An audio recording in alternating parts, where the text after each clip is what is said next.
100% go compliant development, but if you're going compliant development, expect to compromise something. G'day guys, welcome to the MTDC Lounge. This is a podcast that breaks down everything you need to know about designing and building your ultimate home and what to expect. Whether you're a DIY renovator, a budding developer, or everything in between, we'll dive into the building journey, touching on what to expect, what's next, and how to go about it. We'll hear from a heap of experienced consultants and trades about all aspects. So let's get stuck in.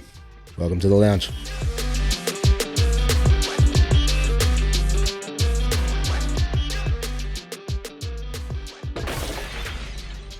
G'day guys, and welcome to another episode of the MTDC Lounge. We've got Mitch on the table again. How are you, mate? Yeah, good. Going well. That's the way. Mate, tonight we're actually doing a bit of an ep to talk about a bit of a win, actually. We bang on about how hard it is to design on slopey blocks and all the bits and pieces and things to watch out for. But something that we haven't really touched on and something that we do find that we're dealing with a lot now are the small blocks.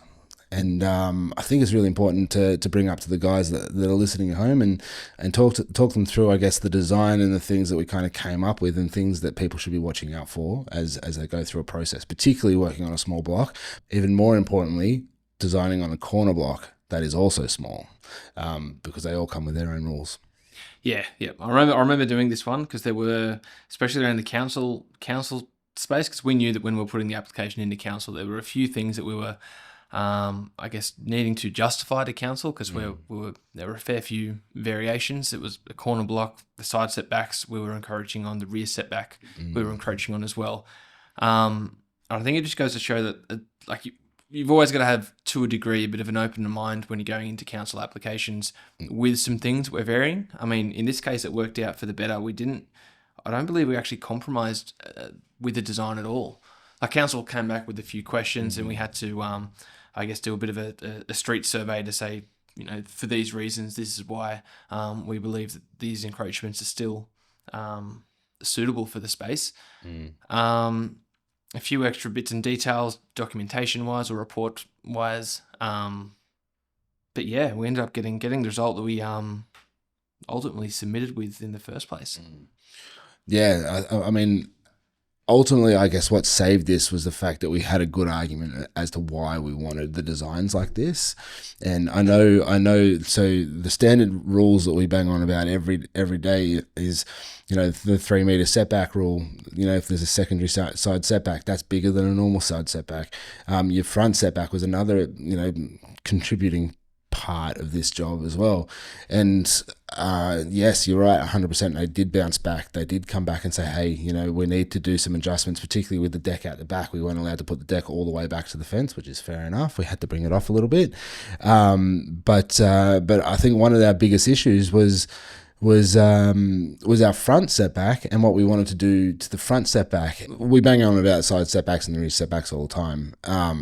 But what we don't talk about is that these setbacks, it doesn't matter how big the block is, until you get over a certain width at the boundary line, are all the same. So you can have a super duper small block, but you still have to worry about your front setback, which is your boundary to your building line, which is standard 4.5 meters if you don't have any neighbors. Your rear setback, which we all know is 3, and then we've got your normal side setbacks, which are 900 mil. But in some councils, they do change, especially for the side setback. You've got a 2.5 to 2 meter setback. Yeah, and that's basically we knew we were going to be up against those constraints when we lodged the application. And I guess this is probably a prime example of context and seeing what you're trying to do, but also why you're trying to do it and what limitations you've got to work with as well. For this one, we put it in through council. Council come back with a request for information. They were seeking, they were querying whether our front setback was why we were exceeding the front setback, and they wanted either the front deck and portion to be removed or further justified. Actually, they were just asking for it to be removed. They were. They just said no way, it's not going to happen, and we actually had to kind of fight, didn't we? well, you wrote a massive report about, why and all the things like that. And actually, as a matter of fact, this is probably one of those good jobs where they saw a little bit of common sense in this particular job and allowed precedent argument. Yeah, 100%. So in this case, we were going further forward than what council, what their DCP restrictions would allow. So I guess they either said, well, at first they said, look, we're not happy with this. And we went back and said, okay, we understand that these are the restrictions and, there's a reason why those restrictions are in place. But however, in this particular instance, we relied on the neighbouring setbacks of the buildings around it. But also, the entire street. It also came into it the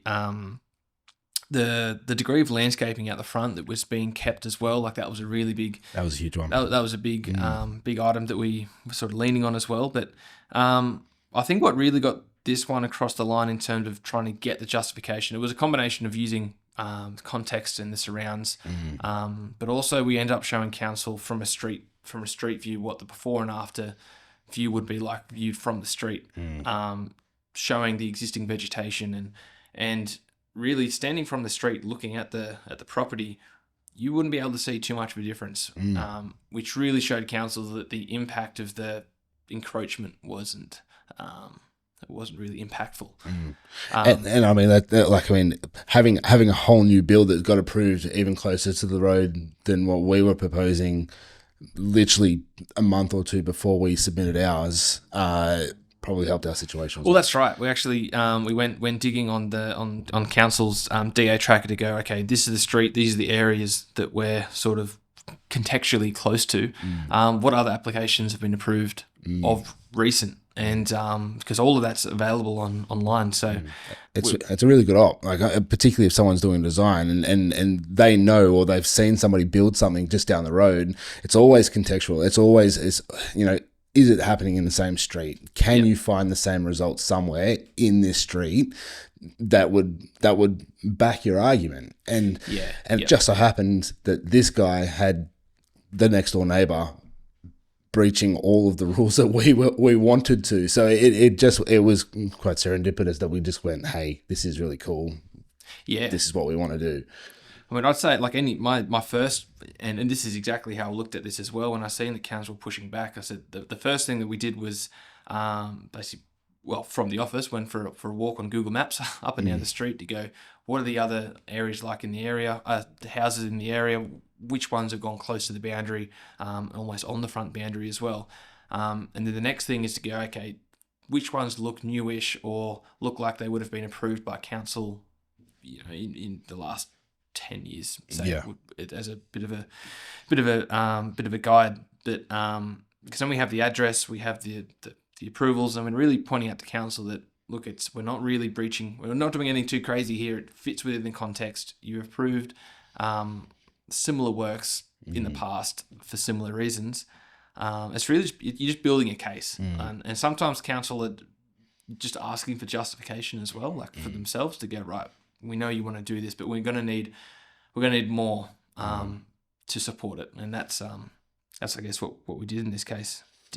Yeah, we pretty much presented them a case. It was a bit of an old rundown house, had the primrose yellow. It was, had, in terms of the argument of the street appeal, it was an easy answer. It was we're bringing it into date. We're not making a big massive mansion. We're staying pretty consistent with the surrounding areas. We're making the garage look nice. As a matter of fact, we're bringing the garage off the side boundary a little bit more, so we're making that a little bit neater. We did concede, a setback to the rear boundary because we can't build to the rear boundary, and we understand that. But I think with this particular job, the clients asked for something. We got as close as humanly possible to what they wanted. I think as a job whole, I think it was a great job. I think it was fantastic. I do it's not all sunshines and rainbows. So let's have a chat about, kind of what was the problem. And I think some of the things here that particularly happened with this client were, some of the extra costs that even we didn't foresee. So we did the report. we hit up the planner to make sure that we can get this job through, and there was a little bit of back and forth and a lot of bouncing around with the report writing. So that's where you stepped in and helped a little bit. Yeah, 100%. Like and like it's like it's warranted. Like in the end, like that extra level of documentation did get the job through.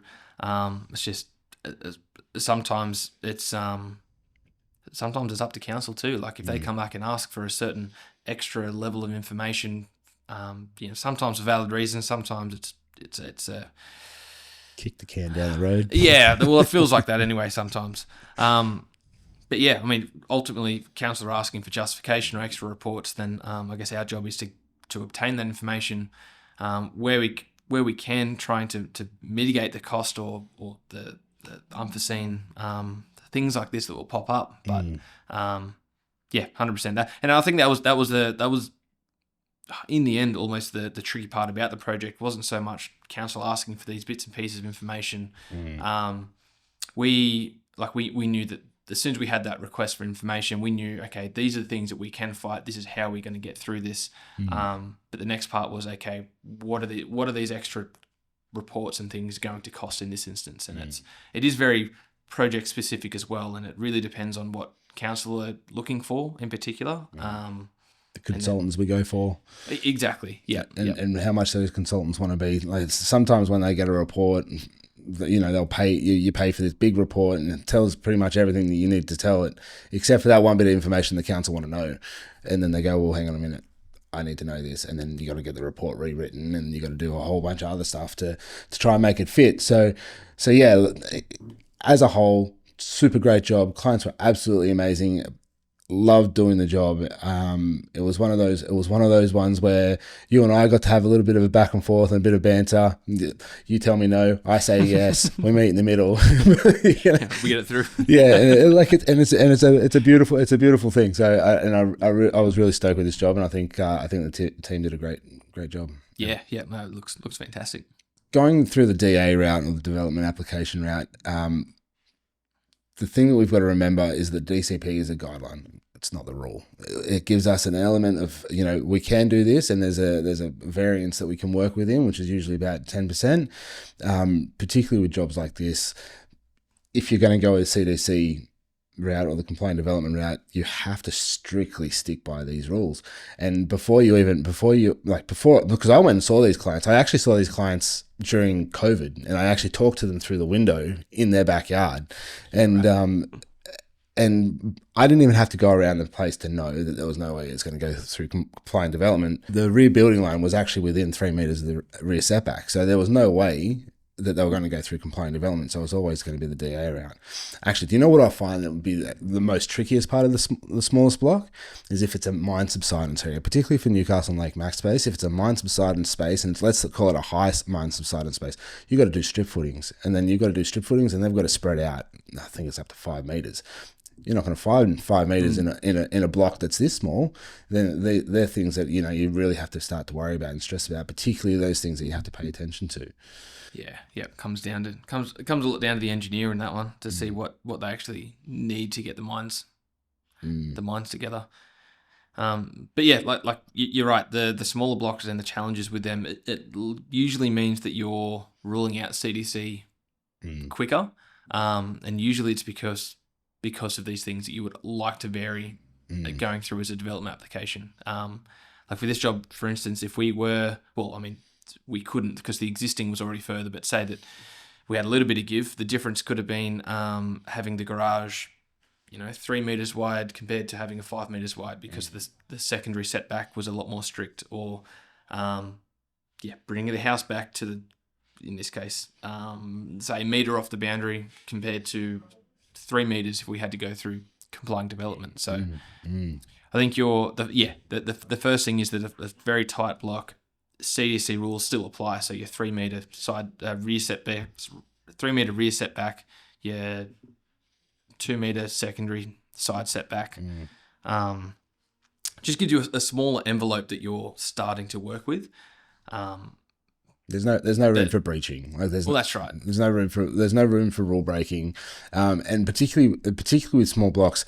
Like you touched on it, the floor space ratio. Like how much grass area compared to the built area is such a commodity between these small blocks and large blocks that you just won't get it. Like you won't get it. I think complying development sitting at, I think it's like 50% of the landscaped area has to be in the backyard. There was no way we were going to get that. I think I'd like we talk a lot about the pros and cons of CDC versus DA, and a lot of that there is the conception that that CDC is the preferred route because it is cheaper, it is quicker, and whilst those things are true for certain sites and certain situations, going through council under a DA would actually give you a better result. Yeah, absolutely. You're able to play around with the rules a little bit more, or even the rules are that different from a CDC to a DA that the design is vastly different. So there are benefits of going through council route for sure. You're allowed to take in the context of what you're doing. One of the biggest things I say to our clients is, what are you willing to compromise? Like if you're going to 100% go compliant development, but if you're going compliant development, expect to compromise something. Whereas DA, you've got a little bit of stretch, you've got a little bit of bend, you can argue something. Whereas CDC is a hard no. Yep. At the moment. Well, mate, as always, thanks so much for having a chat about these ones. I'd be lost without you in the office. So, mate, every day I come to work knowing that we're always going to be able to bounce these ideas off and get a good result for the client, which helps us in such a massive way. There you go, guys. Be sure to have a listen, like, follow, subscribe, do what you need to do. If you've got a small block, if it's corner block, if it's anything tricky, make sure you speak to the guys that know what to talk about. We'll see you on the next ep. Thanks for listening to this week's ep of The Lounge. To make sure you don't miss out on the next episode, hit subscribe. We'd love to get the message out to more homeowners like you. Make sure you leave a rating and a review, and we'll see you on the next ep.